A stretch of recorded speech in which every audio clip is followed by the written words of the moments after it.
প্রায় ঘটতো। ঠিক এমন সময় ঘটে এক অদ্ভুত ঘটনা।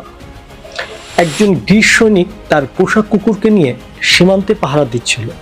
হঠাৎ কুকুরটি দৌড়ে সীমান্ত পার হয়ে যায়, বুলগেরিয়ার ভিতরে ঢুকে যায়। সৈন্যটি খুব স্বাভাবিকভাবেই তার কুকুরকে ধরতে দৌড়ে যায় সীমান্ত পেরিয়ে। কিন্তু সমস্যা হলো, এক গুলি আর শুরু হলো বিপদ। বুলগেরিয়ায় সীমান্ত রক্ষকরা বিষয়টি ভিন্নভাবে দেখল। তাদের চোখে একজন গ্রিক সৈনিক অনুমতি ছাড়া তাদের দেশে ঢুকে পড়েছে। যারা সতর্ক না করেই গুলি চালায়, সেই গুলিতে গ্রিক সৈনিক নিহত হয়। একটা কুকুরের পিছনে দৌড়ানো, আর তার ফল একজন সৈনিকের মৃত্যু। উত্তেজনা থেকে যুদ্ধ। গ্রিস মনে করলো এটা শুধু একটি দুর্ঘটনা নয়, বরং তাদের দেশের জন্য প্রতি আক্রমণ। রাগে ক্ষোভে ফেটে যায় তারা। গ্রিস তাৎক্ষণিক বুলগেরিয়ার বিরুদ্ধে সামরিক অভিযান শুরু করে। সেনাবাহিনী সীমান্ত পেরিয়ে বুলগেরিয়ার ভিতরে ঢুকে পড়ে। বুলগেরিয়াও প্রস্তুত হয়ে যায় প্রতিশোধের জন্য।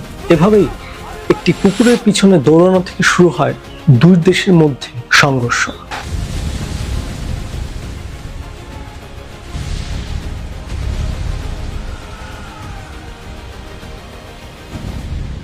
তারপর আন্তর্জাতিক হস্তক্ষেপে পরিস্থিতি দ্রুত খারাপ হতে থাকলে বিষয়টি আন্তর্জাতিক পর্যায়ে পৌঁছে যায়। এতে হস্তক্ষেপ করে তারা দুই দেশকেই যুদ্ধে বন্ধের নির্দেশ দেয়। বুলগেরিয়া শুরু থেকেই যুদ্ধ এড়াতে চাইছিল, তাই তারা দ্রুত সম্মত হয়। গ্রিসও আন্তর্জাতিক চাপে শেষ পর্যন্ত সেনা প্রত্যাহার করে নেয়। শান্ত ও সমাধান। এই ঘটনার তদন্ত শেষে সিদ্ধান্ত হয় গ্রিসই আগ্রাসন করেছেন, ফলে গ্রিসকে বুলগেরিয়াকে ক্ষতিপূরণ দিতে বাধ্য করা হয়। অর্থাৎ পুরো ঘটনা শুরু হয়েছিল একটি কুকুর দিয়ে, আর শেষ হলো অর্থদণ্ড দিয়ে। এই ঘটনার আসল শিক্ষা, এই গল্পটা শুধু মজা বা অদ্ভুত নয়, এটা খুব গভীর একটা সত্য তুলে ধরেছে। একটা ছোট ঘটনা, একটা ভুল বোঝাবুঝি, আর তার ফলে হতে পারে ভয়ঙ্কর।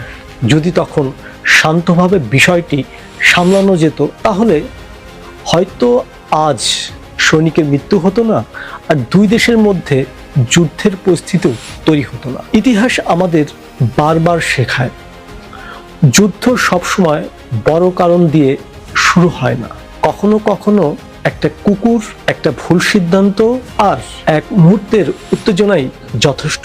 পুরো বিশ্বকে অস্থির করে দেওয়ার জন্য সামান্য এই কারণটাই দরকার।